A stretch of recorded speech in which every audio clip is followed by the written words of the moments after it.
3월 13일 새벽기도회 자리에 나오신 성도님들 환영하고 축복합니다. 제가 기도하겠습니다.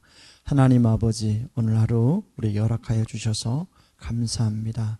오늘 또 주의 말씀을 묵상하며 이 말씀 붙들고 하나님 아버지 앞에 은혜의 보좌로 나아갑니다.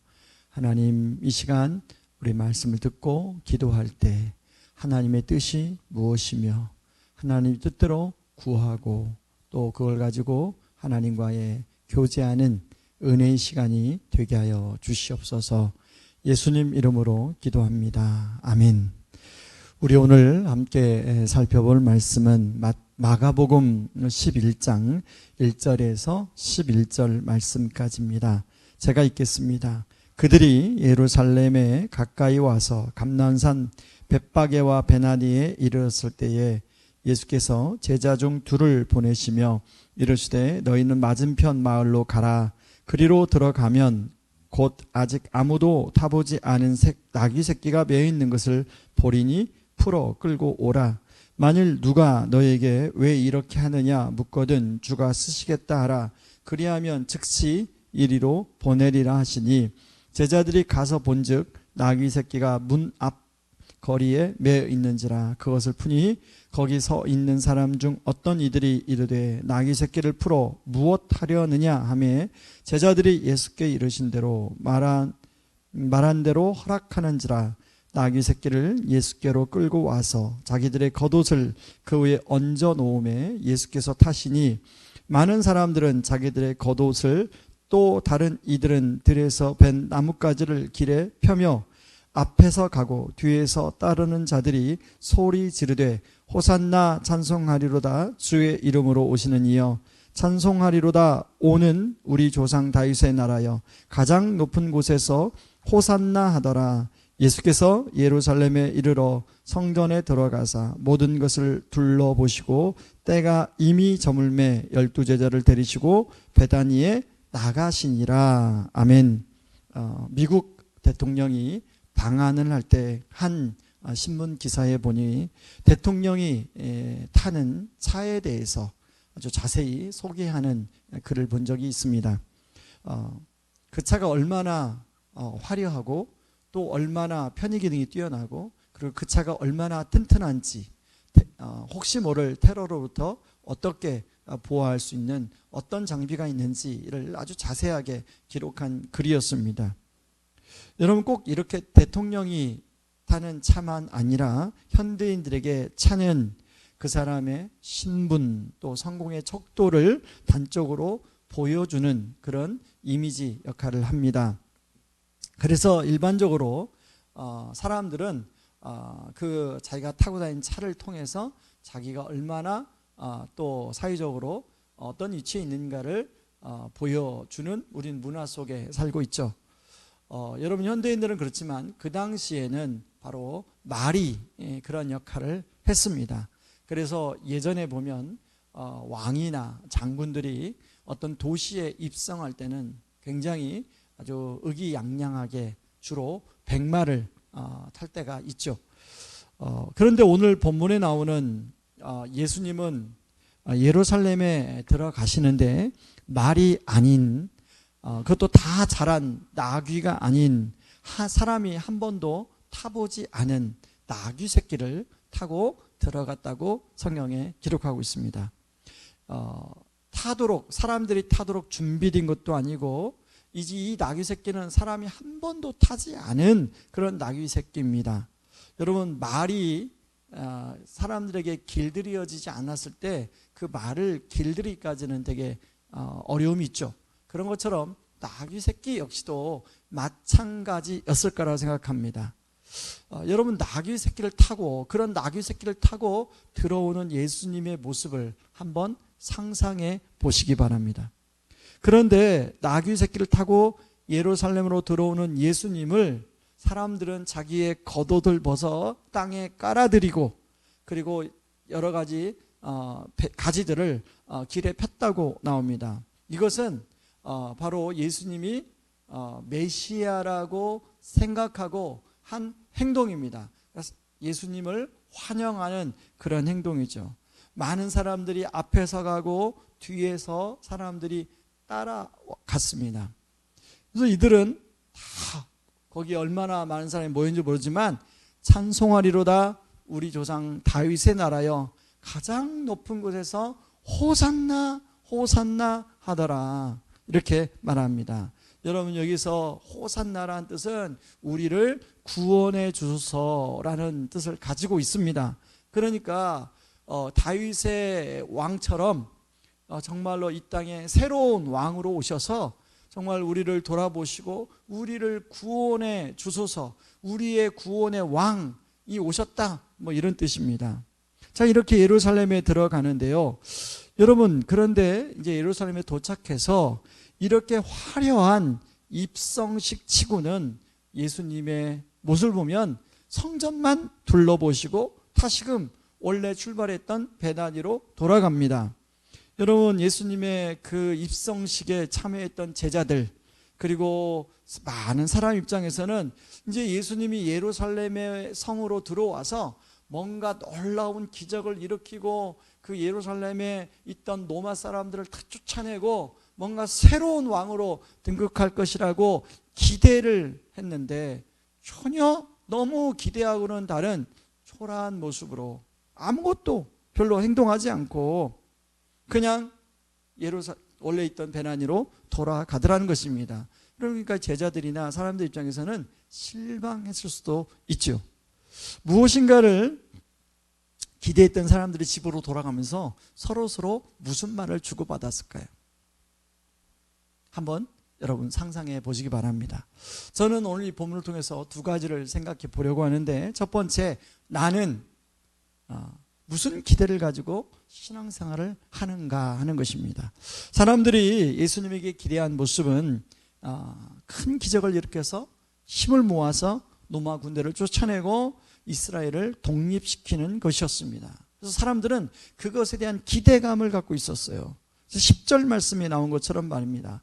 여러분 10절을 다시 한번 보세요. 우리 조상 다윗의 나라 가장 높은 곳에서 호산나 호산나 하더라. 다윗의 때와 같이 힘있고 부강한 나라로 회복이 되어서 로마로부터 독립이 되어서 살맛나게 사는 그런 나라, 어떤 나라도 함부로 하지 못하는 나라, 예수님에게 메시아로 오셔서 바로 이것을 기대했습니다. 그래서 가장 높은 곳에 좌정하셔서 우리를 구원해 주시는 왕, 이걸 기대했습니다. 이것을 위해서라면 자신의 소중한 겉옷쯤이야 기꺼이 떼어줄 수 있다는 것입니다. 그 당시에 겉옷은 여러분 우리가 이미 또 아는 분 아시겠지만 밤에는, 낮에는 겉옷이었지만 밤에는 덮는 이불로 사용했습니다. 서민들에게는 겉옷은 정말 하나밖에 없는 자신의 소중한 재산이었죠. 필수품이었습니다. 이것을 땅바닥에 깔았어요. 근데 여러분 땅바닥에 깔았다고 하면 상상해 보세요. 많은 사람들이 거기를 지나갔는데 많은 사람들이 그걸 발로 밟고 지나갔을 것입니다. 더러운 발로 밟고. 그럼 겉옷이 얼마나 더러워졌겠어요. 그런데 그런 것을 아랑곳하지 않았어요. 이 정도의 헌신과 희생은 할 수 있다는 것이죠. 이런 관점에서 우리 역시 신앙생활을 하면서 하나님께 바라는 인간적인 바람, 인간적인 기대가 있지요. 많은 사람들이 일반적으로 기대하는 건강, 그리고 내가 지금 하고 있는 일이 잘 풀려지는 거, 우리 또 자녀가 잘 되는 거, 또 저 같으면 또 목회가 잘 돼서 교회가 부흥하는 거, 주로 이러한 것들에 대한 우리는 기대를 가지고 있고, 우리의 주로 기도 제목이라는 것들이 보면 다 이런 것들이 일반적입니다. 그리고 하나님께 그것을 기도해요. 그리고 하나님은 그것을 우리에게 또 응답도 해주시고 그렇게 우리가 기대대로 우리의 기대를 채워주시기도 합니다. 그렇다 보니 우리의 기도가 매번 이러한 것만을 추구하는 기도가 되더라는 것입니다.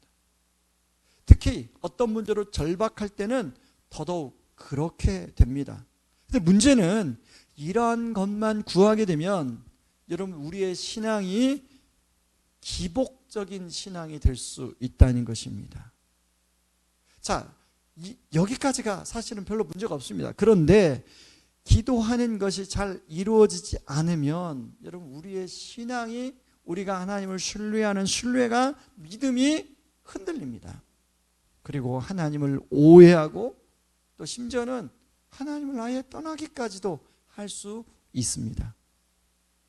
여러분 이런 기복적인 신앙에 머무르게 되면 주변 사람들에게 복음을 전할, 여러분 우리가 사도행전 1장 8절에서 예루살렘과 온 유대와 사마리아와 땅까지 이르러 내 증인이 되리라 하신 이 증인의 삶하고는 별로 관심을 갖지 않는다는 거예요.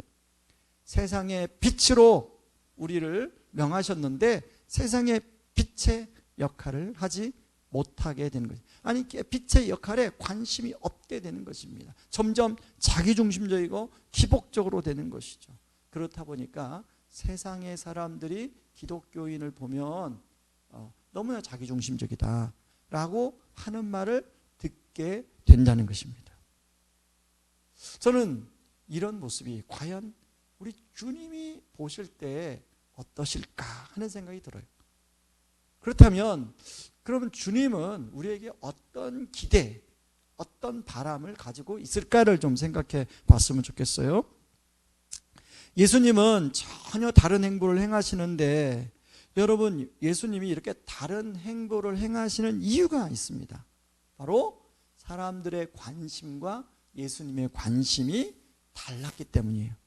여러분 예수님은 지금 예루살렘에 들어가서 하시는 것은 하나님의 성전을 둘러봤어요.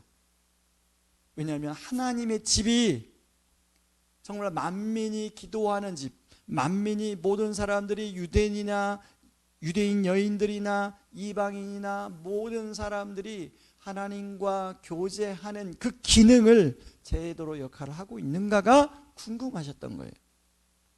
그리고 예수님 관심이 어디 있습니까? 바로 우리 한 사람 한 사람이 정말로 예배를 통하여 하나님께 제사를 통하여 하나님과 교제하고 하나님의 그 은혜를 공급받아 누리며 살아가는 것, 거기에 관심이 있다는 것입니다. 그런가 하면 여러분 오늘 예수님은 말이 아니라 나귀 새끼를 타고 오죠. 스가랴 9장 9절의 예언의 말씀에 순종했는데요. 여러분 그 예수님은 나귀 새끼란 말을 오늘 성경 기자는 3번이나 언급하면서 예수님은 그 나귀 새끼를 타고 입성하심으로 세상의 왕들하고는 전혀 정반대의 모습을 보여줍니다. 바로 아주 겸손한 모습을 보여주죠. 낮아짐의 모습을 보여주죠. 여러분 원래 예수님은 하나님의 아들입니다. 그리고 요한계시록 6장 2절에 보면 다시 오실 예수님의 모습에 대해서 나오는데 이렇게 나옵니다. 이에 내가 보니 흰말이 있는데 그 탄 자가 활을 가졌고 멸류관을 받고 나아가서 이기고 또 이기려고 하더라. 여러분 예수님은 요한계시록 말씀에 보면 원래 백마가 어울리시는 분입니다. 얼마든지 백마를 타고 오실 수 있는 분이셨어요. 그럼에도 불구하고 나귀 새끼를 타고 입성하신 것은 바로 하나님의 말씀에 겸손함으로 순종하시고 또 낮아지심을 선택하신 것이라고 우리가 알 수 있죠. 이렇게 높으신 예수님이 낮아지신 것은 바로 한없이 낮은 우리를 높여주시기 위함이라는 것입니다. 골로새서 1장 13절에 보면 그가 우리를 흑암의 권세에서 건져내사 그의 사랑의 아들의 나라로 옮기셨으니 우리는 흑암의 권세의 노예였습니다. 정말로 낮고 낮은 그런 아주 소망 없고 그렇게 누구도 알아주지 않는 그런 노예였어요. 그런 우리를 사랑이신 하나님의 아들로 딸로 신분 상승을 해주셨다는 거예요. 이건 엄청난 신분 상승이죠. 그러므로 우리가 예수님처럼 섬기는 삶을 살 때 하나님은 우리를 높여주신다는 것입니다. 다시 말하면 하나님과의 끊임없는 교제를 통해서 정말로 이 땅에서 섬김의 삶을 우리가 사는 것에 예수님은 관심이 있다는 거예요. 그런데 여러분 어때요? 나도 예수님처럼 그렇게 섬김의 삶을 살아야겠다고 여러분 직장에서, 그리고 여러분 나름대로 만나는 사람과의 관계 속에서, 가족들과 형제들과 관계 속에서 그렇게 섬김을 삶을 사는 게 쉬운가요? 섬김의 삶을 살다 보면 어떤 분이 그래요. 목사님, 오히려 역이용하는 사람들이 있어요. 나를 바보처럼 생각하고요, 그 일을 막 더 시키는 사람들이 있어요. 그렇죠. 이 세상은 우리를 그렇게 살도록 내버려 두지 않아요. 그렇기 때문에 우리의 힘과 의지만으로는 그것이 안 됩니다. 내 안에 주님이 나를 위하여 일해 주신 복음이 계속적으로 지속적으로 내 안에 선포되어서 내 안에 채워질 때 그것이 가능한 것입니다. 그때 비로소 우리도 더 이상 보여지는 것을 가지고 나를 드러내는 사람이 아니라 그런 것으로부터 자유해져서 주님처럼 낮아지고 낮아져 섬김의 삶을 살 수 있게 되는 것입니다. 그럴 때 하나님은 우리를 높여주시는 은혜를 베풀어 주신다는 것입니다. 저는 오늘 하루 우리가 어떻게 정말로 복음 중심적인 섬김의 삶을 살까? 저는 두 가지 영역에서 좀 생각해 보려고 하는데, 하나는 운전, 복음 중심적인 운전.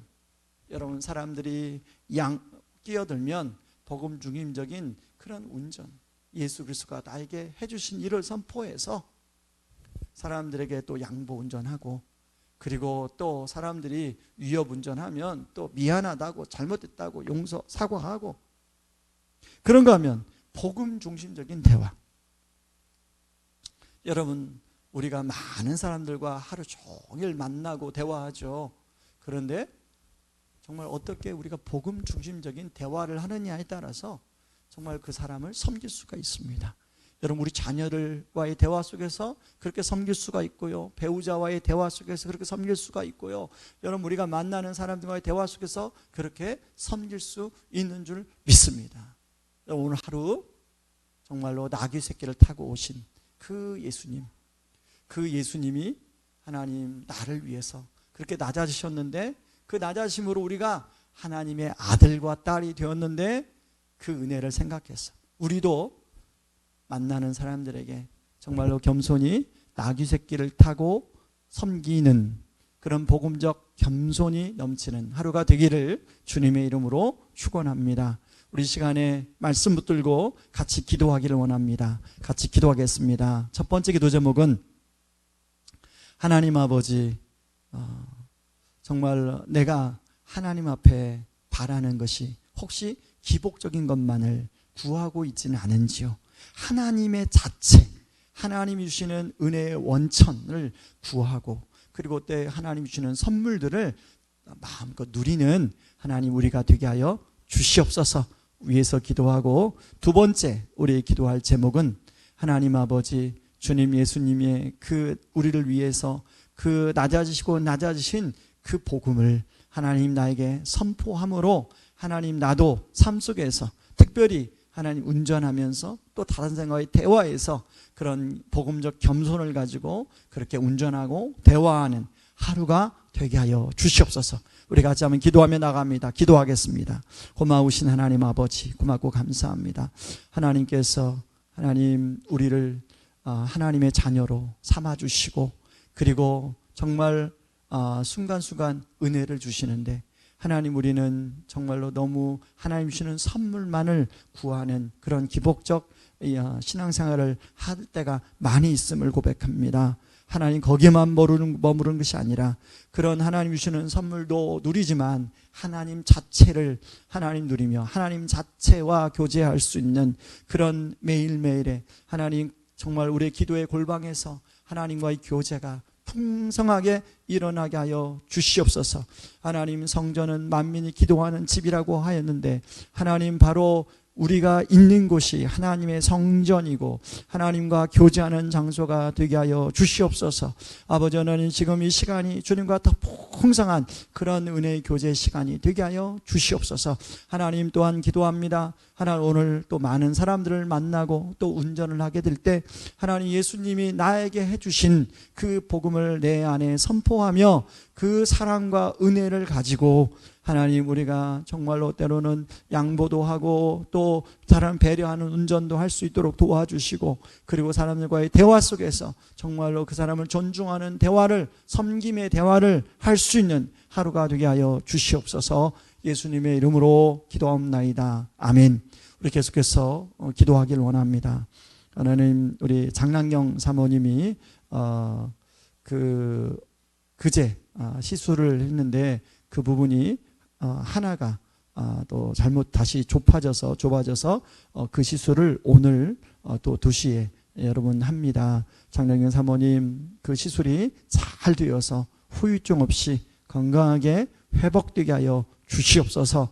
위에서 기도해 주시기 바랍니다. 김영신 집사님, 하나님 항암과 또 한방치료를 통해서, 그리고 여러 가지 또 운동을 통해서 하나님 그 암세포가 하나님 잘 크기가 줄어들게 하시고, 보혈의 능력, 부활의 능력, 성령의 능력으로 우리 주님 하나님 암세포가 사라지게 하여 주시옵소서. 두려움과 걱정, 근심을 사라지고 더 주님을 신뢰하고 하나님 주님 의지하게 하여 주시옵소서. 하나님 김지 집사님과 그 가족들을 붙잡아 주시옵소서. 위해서 기도하고, 하나님 이번 주 기도할 때 하나님, 우리가 우리 교회 공동체가 마음을 다해 예배하는 공동체가 되게 하여 주시옵소서.